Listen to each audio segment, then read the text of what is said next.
Hola, ¿qué tal? Les doy la bienvenida a los cursos de gestión de inventarios. Hoy lo que les traigo es cómo calcular lotes de inventario para una gestión continua. Finalmente, después de haber establecido todo el trabajo sobre la formación de criterio que se vino realizando hasta ahora con todo el material anterior, vamos a analizar cómo se calcula un lote de inventario dentro de lo que es el marco de una gestión continua, ¿sí? Todo lo que hicimos hasta ahora fue orientado a crear conciencia en el trabajo, ¿sí? Fundamental, porque todos los datos que vamos a utilizar tienen que ser generados de forma que luego se pueda bajar a la práctica, ¿sí? O sea, todos los cálculos que nosotros estamos realizando no van a morir en una hoja de trabajo, sino que son todos cálculos que se van a transformar en decisiones de trabajo en la práctica. Entonces, algo fundamental es que nosotros tenemos que tener conciencia de cómo luego poder gestionar esas variables, ¿sí? No vamos a estar teniendo un resultado cualquiera y después ciegamente vamos para adelante a ver qué es lo que pasa y vemos qué pasa. No, tenemos que trabajar de forma consciente y eso es lo que vamos a seguir haciendo. Recordemos que es un seguimiento continuo. Un seguimiento continuo implica decidir sobre el estado del producto en el minuto a minuto, ¿sí? El modelo de seguimiento continuo puede usarse en los casos, puede usarse únicamente en los casos en los que tenemos total control y posibilidad de poner una orden de reaprovisionamiento en el momento en el cual el inventario alcanza su punto de reorden, ¿sí? Esto implica que tenemos que tener la posibilidad de que la logística trabaje para nosotros en ese sentido, ¿sí? Imagínense de que si cada vez que un producto alcanza su punto de reorden, alguien tiene que salir disparado a traernos el material, puede llegar a ser bastante complicado. Entonces, si un flete se tiene que despachar para satisfacer esa orden, puede ser sencillo para un producto, pero cuando se tiene una gran cantidad de SKU, puede ser una tarea difícil y muy costosa, ¿sí? ¿Por qué es esto? ¿Por qué esto así? Porque una orden puede generarse en cualquier momento. Entonces, imagínense tener que andar disponiendo recursos que estén siempre latentes de que se genere una orden de producción de cualquier producto, de todos los productos que nosotros manejamos. Puede llegar a ser algo complicado. O no, ¿sí? Depende de la realidad de cada uno. Pero hay que ser conscientes de que un sistema continuo va a funcionar bien en el momento en el cual nosotros tenemos poder de decisión sobre que cada vez que la posición de inventario alcance su punto de reorden para un determinado producto, se tiene que poder poner una orden de reaprovisionamiento, ¿sí? Entonces, esto tal vez sea más sencillo de aplicar en lo que son materias primas, porque en ese momento dependemos de un proveedor que nos abastezca. O también puede aplicarse sencillamente a lo que son los criterios de generación de órdenes de producción, ¿sí? Generación de órdenes de producción. Porque esto luego va a desencadenar trabajos a lo largo de toda la línea de producción para recién después eso terminar posiblemente en el almacén que se encuentra al final de la fábrica, ¿sí? ¿Cómo funcionaba entonces el esquema de seguimiento continuo? Tenemos material que se va a ir consumiendo y cuando alcance su punto de reorden se genera una orden de reposición que tarda una determinada cantidad de tiempo en llegar, donde también puede haber consumo, para luego sí llegar a reponer nuestra posición de inventario, ¿sí? ¿Cómo funciona entonces la gestión continua? Dijimos que trabaja en base a dos factores, un punto de reorden y un tamaño de lote, ¿sí? Partimos de una determinada posición de inventario, hay consumo a lo largo del tiempo, la posición de inventario alcanza su punto de reorden, se coloca una orden de reprovisionamiento que llega después de una determinada cantidad de tiempo donde sigue habiendo consumo, eleva nuevamente nuestra posición de inventario, posiblemente a un nivel mayor del que se encontraba desde un principio, sigue habiendo consumo, tenemos un nuevo punto de reorden, también puede ocurrir que haya stockout porque el proveedor se atrasó en entregar, y luego sí llega el material para reabastecer nuestro inventario para repetir constantemente estos diferentes ciclos de consumo de materiales, ¿sí? Así funciona entonces una gestión continua, en donde cada vez que la posición de inventario alcanza el punto de reorden, se coloca una orden de tamaño Q destinada a cubrir un tiempo deseado T. Puede existir stockout en ese periodo de reabastecimiento, ¿sí? Así funciona entonces la mecánica de trabajo de un sistema de gestión continua de inventarios. Bien, notaciones del modelo que vamos a trabajar. El modelo de cálculo necesita de los siguientes datos. Demanda promedio durante la rotación T a cubrir, desvío estándar durante la rotación T a cubrir, Z, que es un factor estadístico de nivel de servicio, demanda promedio durante el tiempo de lead time, ¿sí? Demanda promedio durante el periodo de reabastecimiento, y el desvío estándar durante el tiempo de lead time. Con esto podremos calcular los diferentes lotes de inventario y sobre todo entender nuestras decisiones. ¿Sí? Fíjense que no hay nada muy loco, que eso necesitamos para trabajar en un modelo de trabajo consciente. ¿Sí? Entonces, ¿qué es lo que hay que hacer? Vamos a definir un esquema paso por paso de lo que tenemos que hacer para calcular un tamaño de lote con su disparador. ¿Sí?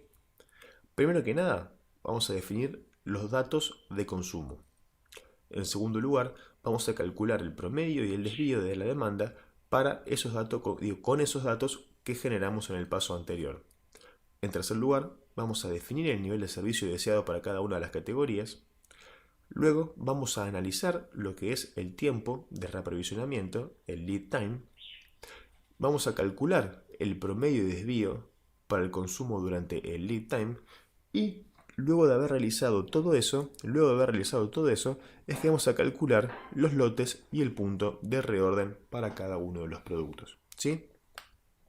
Entonces, siguiendo esta secuencia, vamos a ir generando los datos necesarios para finalizar calculando, ¿sí?, los lotes de inventario y el punto de reorden para cada producto. Punto número 1. Definir los datos de consumo.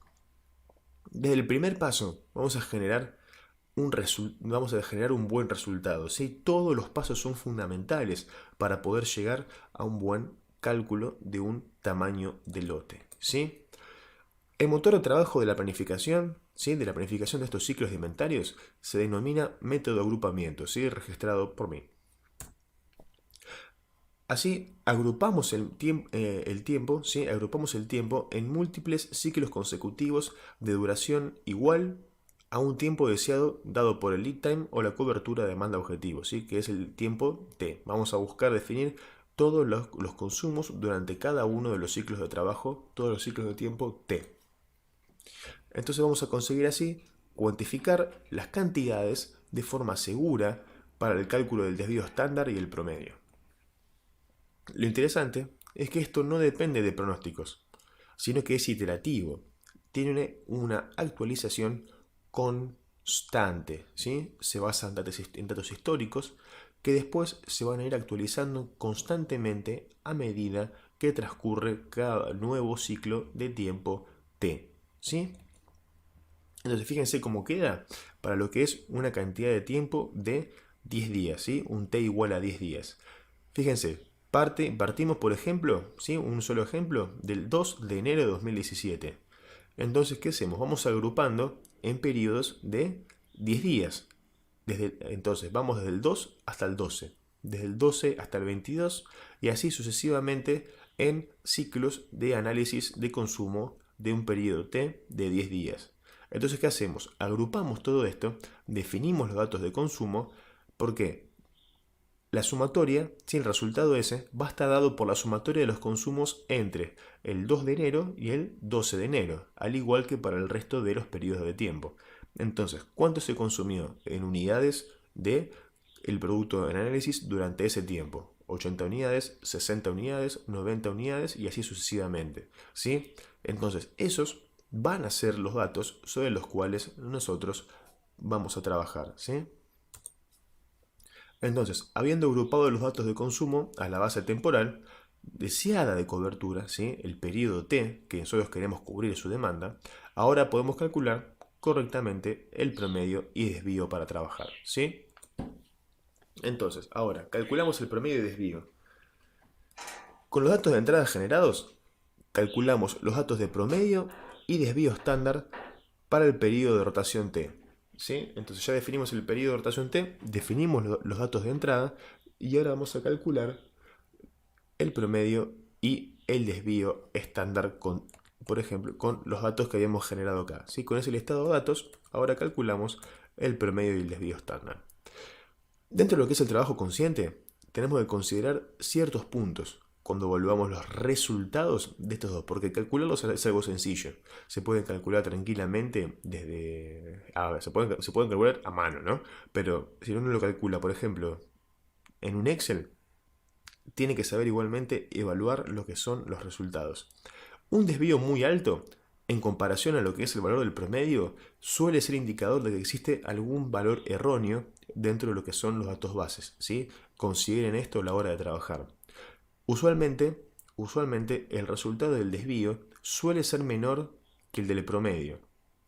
No siempre, pero de darse esto es una señal de que deberíamos revisar los datos, ¿sí? No es muy común, no es muy común que el desvío tome un resultado ni parecido ni mayor a lo que es el promedio, ¿sí? No quiere decir que esté mal, porque uno no tiene los datos para calcular. Puede estar bien calculado, pero por lo menos deberíamos revisar los datos para verificar de que no haya habido ningún error en la generación de datos de entrada, ¿sí? Porque después ese simple error que nos puede llegar a traer un número mal puesto o una coma mal puesta, nos puede costar una gran cantidad de dinero, ¿sí? Es importante recordar que cuando tengamos los datos debemos excluir aquellos fuera de control estadístico que tengan causa asignable, ¿sí? ¿Qué quiero decir con esto? De lo que son los datos de consumo, no todos los tenemos que tener en cuenta sí o sí. Siempre van a haber lecturas extraordinarias cuando analicemos los datos históricos de cualquier variable. Siempre vamos a encontrar lecturas extraordinarias, ya sean picos o ya sean valles en lo que es el consumo, ¿sí? Ya sabemos que es lo que tenemos que hacer cuando tenemos niveles de consumo cero, no lo tenemos que tener en cuenta. Y lo mismo pasa cuando tenemos un número excesivamente alto, ¿sí? Eso no lo tenemos que tener en cuenta porque sabemos de que eso ocurrió por algún hecho puntual, no está asociado al ritmo normal de trabajo, ¿sí? Por ejemplo, yo tengo una venta de un determinado producto, ¿no? Y de repente, una sola vez o muy cada tanto, viene una persona y me compra una excesiva cantidad. ¿No? Yo no voy a considerar esa excesiva cantidad como algo que puede ocurrir en cualquier momento, que es lo que definimos cuando establecemos una distribución de probabilidad. Ese dato tiene que quedar excluido de la generación de datos de entrada, ¿sí? Los casos extraordinarios puntuales no tienen que considerarse dentro de lo que es una distribución de probabilidad, porque cuando la construimos, ¿sí? Porque cuando construimos los datos de entrada, cuando evaluamos el consumo, el objetivo que tiene eso es poder hacerle frente a lo impredecible, ¿sí? Es poder hacerle frente a un ritmo usual de comportamiento de cada uno de los artículos, no a aquello que nosotros ya sabemos que de vez en cuando pasa o que viene una sola persona y nos compra una cantidad extraordinaria de elementos o se consume una cantidad extraordinaria de producto en un determinado momento. ¿Sí? Esos son datos que nosotros no tendríamos que tener en cuenta a la hora de calcular ni el promedio ni el desvío, ¿sí? Sépanlo que eso es fundamental cuando trabajamos con este tipo de cuestiones, ¿sí? Punto número 3. Definir el nivel de servicio y el Z estadístico, ¿sí? El nivel de servicio va a definir la probabilidad de cuando un cliente venga a comprar tenga su producto, ¿sí? Esa va a ser la probabilidad que va a estar dada por el nivel de servicio.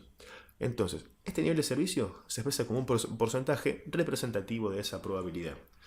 Y luego este porcentaje se traduce a un factor estadístico Z, ¿sí? Fíjense los ejemplos que tenemos ahí en la tabla de probabilidad con su factor estadístico Z. Los datos de Z se encuentran tabulados y pueden encontrarse en cualquier tabla de distribución normal, ¿sí? Lo pueden encontrar en cualquier libro, lo pueden encontrar en internet, lo pueden encontrar en cualquier lado.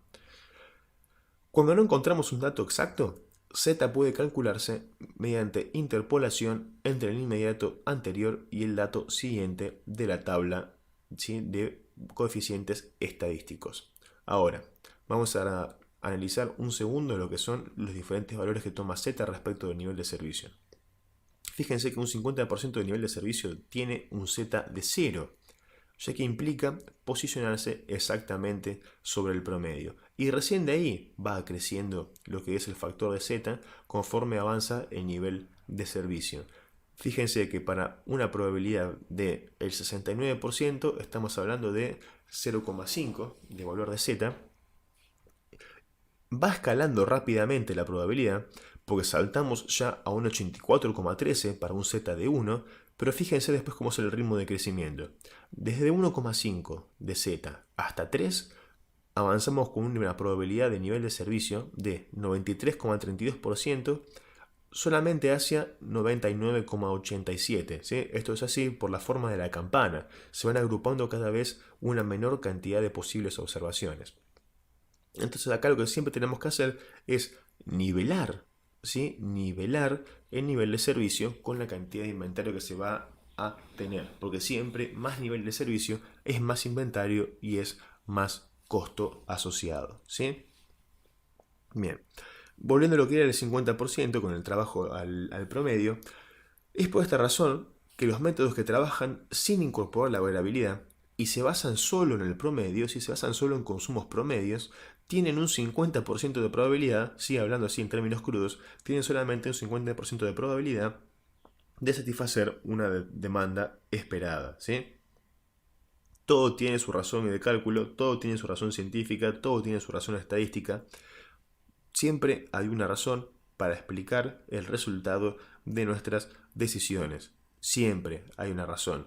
No podemos culpar al destino de que si yo consideré únicamente el promedio, después prácticamente no tengo chances de satisfacer una determinada demanda, ¿no? Fíjense que fue una decisión que se tomó y tenía su base estadística como para poder explicarla, ¿sí?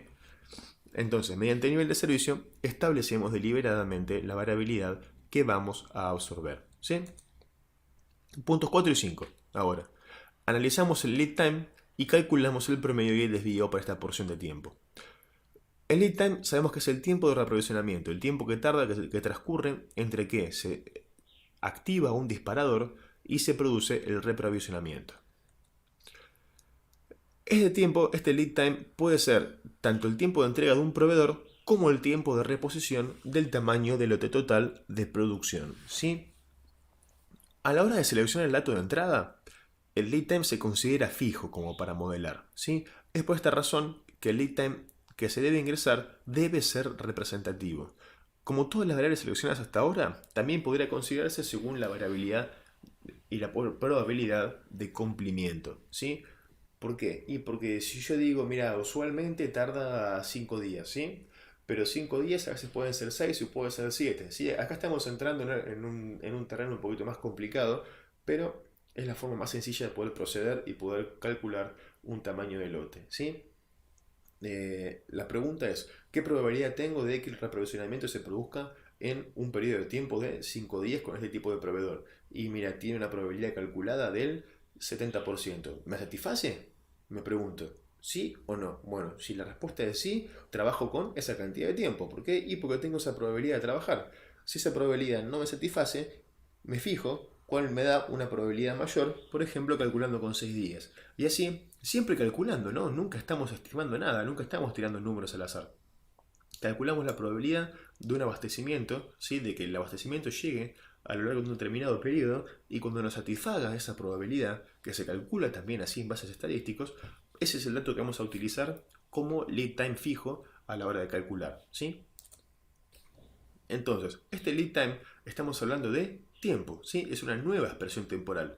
Esto implica que construye una nueva distribución de probabilidad. Es por esto que hay que definir el periodo de tiempo para volver a calcular el promedio y el desvío, ¿sí? Entonces, se construyen los datos de entrada mediante el método de agrupamiento y se calcula luego el promedio y el desvío estándar con estos nuevos datos generados para lo que es el consumo durante el lead time, el consumo durante el periodo de reprovisionamiento. Recuerden que este es el periodo que va desde que se activa un disparador hasta que se termina efectuando el reabastecimiento de material. Recuerden siempre que un mayor nivel de servicio va a significar que aumentamos nuestra probabilidad de no alcanzar stockouts, ¿sí? Si aumentamos el periodo de tiempo seleccionado, queriendo tener menor probabilidad de quedarnos sin nada, ¿sí? Entonces vamos a tener más inventarios, ¿sí? Pero vamos a disminuir la probabilidad de alcanzar un stockout. Ahora sí, probablemente lo que muchos de ustedes estaban esperando, pero vamos con lo que es el cálculo del lote de pedido. Esto va a responder a la pregunta de ¿cuánto pedir? Ahora, la distribución de probabilidad que quedó conformada por el promedio del desvío del consumo durante el periodo de tiempo T nos permitirán calcular el tamaño del lote destinado a cubrir ese consumo durante el periodo T. Este inventario va a representar el mínimo necesario para poder cubrir una demanda esperada durante ese periodo de tiempo con una determinada probabilidad de servicio. El mínimo inventario necesario para poder cubrir la demanda durante ese periodo a un nivel de servicio planificado. En ciertos casos, lo que va a ocurrir, estamos hablando ya de la práctica, fíjense eso. En ciertos casos, lo que va a ocurrir es que el lote que se haya pedido va a durar una mayor cantidad de tiempo planificado, ¿sí? Porque tarda un poco más en alcanzar su punto de reorden, ¿sí? Y de la misma forma va a existir casos en los que el punto de reorden se puede alcanzar antes. El lote generado nos va a durar un poco menos de lo planificado, ya que siempre existe una porción de probabilidad de consumo que decidimos no absorber, porque nunca podemos alcanzar el 100% de nivel de servicio, ¿sí? Entonces, en la práctica, este lote no nos va a durar siempre la cantidad de tiempo esperado. A veces nos va a durar un poco más, a veces nos va a durar un poco menos. Recuerden que una gestión continua lo que habilita la reposición de un lote de trabajo es que la posición de inventario alcance el punto de reorden, ¿sí? Entonces, la variabilidad puede afectarlo con una mayor o menor duración de lote, pero siempre va a estar regulado por su limitante, que es el punto de reorden. Entonces fíjense, trabajando con esta mecánica, ¿qué es lo peor que nos puede pasar? Que dure un poco más o que dure un poco menos el lote, ¿sí? Pero siempre estamos hablando de una cantidad de inventario regulada, con lo cual tenemos bajo control el desperdicio que representa la tenencia de inventarios, ¿sí? Entonces estamos trabajando en un caso excelente, en donde la variabilidad tiene poco efecto sobre nosotros, y a la vez tenemos controlada la cantidad de material. Es un caso excelente para poder trabajar. Entonces, de esta forma dijimos que le ponemos un límite al desperdicio, que es el inventario, pero sin castigar el rendimiento de la cadena de valor. Fundamental poder tener bajo control el desperdicio sin castigar el rendimiento de toda la cadena. El cliente entonces va a tener su producto cuando lo vaya a comprar según nuestra probabilidad definida, ¿sí? Excelente el caso que estamos enmarcando. Ahora sí, la formulación, el resultado de lo que es la aplicación de la formulación, nos va a dar como resultado el tamaño del lote a adquirir. No tenemos que trabajar, ¿sí? Detalles importantísimos. No tenemos que trabajar con periodos de tiempo menores a los que dura el tiempo de reaprovisionamiento. El tiempo T no puede ser menor al lead time, ¿sí? No existe stock de seguridad con esto. No existe el stock de seguridad. Nosotros reconocimos la variabilidad y establecemos un marco de trabajo conforme a esta variabilidad, ¿sí? No existe el stock de seguridad. No existe. En los casos que se trabaja con productos perecederos, es un caso más sencillo todavía, ¿sí? Porque por ahí más de alguno de ustedes se está preguntando ¿y qué hago cuando los productos son perecederos? Cuando se vencen, cuando tienen fecha de vencimiento. Es más fácil todavía. Porque el hecho de que tengan una fecha de caducidad actúa como limitante al periodo de tiempo T, ¿sí? A la rotación que tienen que tener. Entonces facilita enormemente la selección de una determinada rotación, ¿sí? De un determinado horizonte temporal a cubrir. Ahora sí, con esta pequeña formulación vamos a calcular el lote Q, que va a venir de la suma de la demanda promedio, o bien ahí el pequeño error con el símbolo, ¿sí? Es mu T, más el Z por el desvío estándar. Fíjense que Z es un factor que multiplica al desvío estándar. Entonces el desvío representativo de nuestra dispersión de datos va a estar siendo multiplicado por un factor del nivel de servicio. Entonces ese estadístico que multiplica, mientras más alto sea, mayor inventario nos va a estar demandando que nosotros tengamos, ¿sí? Entonces, fíjense cómo se comportan estos dos términos en forma estadística. Ya dijimos que el promedio es el 50%, ¿sí? Entonces, hasta mu t, hasta lo que es el promedio, mu t, ya tenemos cubierto el 50% de la demanda. Y luego agregamos, sumamos mayor probabilidad que va a estar dada por la multiplicación de z por el desvío, ¿sí? Entonces con este cálculo tenemos la respuesta de con qué tamaño de lote tenemos que trabajar, ¿sí? Así como lo ven. Cálculo del punto de reorden. Este punto de reorden va a responder la pregunta ¿cuándo pedir? Entonces el punto de reorden va a indicar la posición de inventario óptima para colocar una orden, ¿sí? Óptima dadas las condiciones actuales. Ese óptimo mañana, si hacemos mejora continua, puede ser distinto. Pero hoy va a indicar la posición de inventario óptima para colocar una orden. El punto de reorden es un indicador. El punto de reorden es un indicador que se sitúa temporalmente dentro de los días de consumo del lote de pedido Q, por lo que esto no suma inventario. El punto de reorden no suma inventario, se ubica dentro de lo que es el espectro de posición de inventario, de lo que es el tamaño del lote Q, y nos va a indicar cuándo hay que pedir. Mayores niveles de variabilidad y mayores tiempos de lead time van a elevar el punto de reorden, ¿sí? Que así se calcula con una lógica equivalente a lo que se calcula el tamaño del lote Q, pero el resultado de R, sin magnitud, siempre va a ser menor que el tamaño del lote Q. Por esto también les decía que el horizonte de tiempo T no puede ser menor al lead time, ¿sí?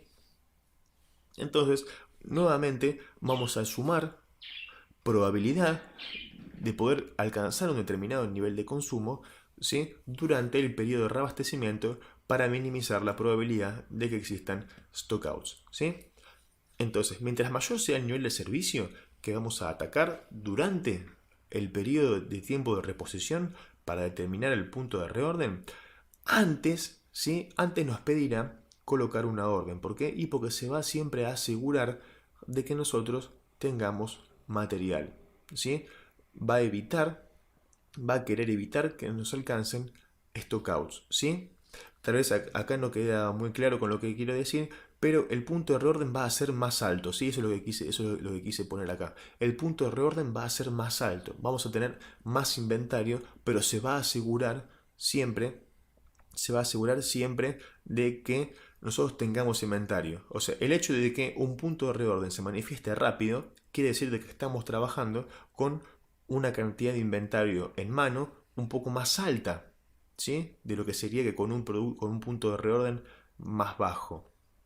Entonces, una mayor variabilidad nos demanda a nosotros tener una mayor cantidad de inventario promedio en mano, ¿sí? Entonces, el punto de reorden y el tiempo de reabastecimiento son los que van a marcar los límites a la rotación de inventario. Fíjense de que ya desde una base les decía de que el periodo de tiempo T no puede ser menor a lo que es el lead time, el tiempo de reprovisionamiento. Entonces, la mejora continua para disminuir el inventario no puede modificar el tamaño del lote Q para cubrir el tiempo T, sino que el trabajo sobre la reducción de variabilidad en el abastecimiento va a impactar sobre el punto de reorden, ¿sí? Esto que yo les decía recién. Esto es así porque los trabajos de mejora continua van a lograr poder alcanzar tiempos de reprovisionamiento más cortos y esto va a tener como consecuencia que el punto de reorden sea más bajo. Va a bajar automáticamente mi nivel de inventario en mano, ¿sí? Entonces, cuando se tienen lead time más bajos y puntos de reorden más bajos, se habilita la posibilidad, recién después de eso, de poder trabajar con tamaños de lote en periodos de tiempo más cortos, ¿sí? Fíjense que nuestros trabajos, en realidad, nuestros trabajos de mejora continua no van a afectar Q, porque recuerden que definimos Q como la mínima cantidad de inventario a tener para satisfacer una determinada demanda, ¿sí? La demanda no va a cambiar, la demanda va a ser esa, en base a todos nuestros datos históricos. Pero sí vamos a poder mejorar sobre lo que es el tema de la variabilidad dada por el reabastecimiento, ¿sí? Eso nos va a permitir a nosotros tener mejores niveles de rotación de inventario y menos inventario en mano. Entonces, esta es la mecánica que se da a la hora de reducir desperdicios disminuyendo los inventarios. ¿Qué logramos entonces con todo esto? El punto de reorden y el reabastecimiento nos marcan el ritmo de trabajo, ¿sí? Esto último que dijimos es fundamental. ¿Por qué? Y porque si nos marca los límites, esos son los límites que nosotros tenemos que trabajar para superar con la mejora continua, ¿sí? No quiero dejar de pasar el hecho de que la mejora continua va a trabajar sobre mejorar estos dos puntos para que sí luego tengamos mejores niveles de inventario, de nivel de inventario en el sistema. ¿Por qué? No quiero que se olviden de que el tamaño de Q es la mínima cantidad de inventario asociada que tenemos que pedir para poder satisfacer un consumo. No se olviden de eso, ¿sí? Entonces, también, todo este trabajo, con su debida secuencia, lo que permite es calcular, ¿sí?, esta menor cantidad de inventario que les decía recién. Toda esta secuencia de trabajo nos permite llegar a ese resultado. Entonces, minimizamos desperdicios desde la planificación, creando una política de trabajo flexible y además sentamos base para la mejora continua. A la vez, creamos una política de trabajo consciente. Fíjense de que paso por paso todas las decisiones que fuimos tomando fueron decisiones conscientes. Fuimos creando control sobre lo que se va a bajar a la práctica. Fuimos creando criterio sobre lo que se va a bajar a la práctica. Entonces alcanzamos un excelente resultado y una excelente mecánica de trabajo para que se pueda llegar a materializar con eficiencia, se pueda transmitir de una forma clara y sencilla. Resolvemos el problema de qué pedir, cuándo pedir y cuánto pedir para una gestión continua de trabajo, ¿sí? Entonces, hasta acá llegamos con esto. Nos volvemos a encontrar nuevamente después para analizar la gestión periódica de trabajo. Hasta luego.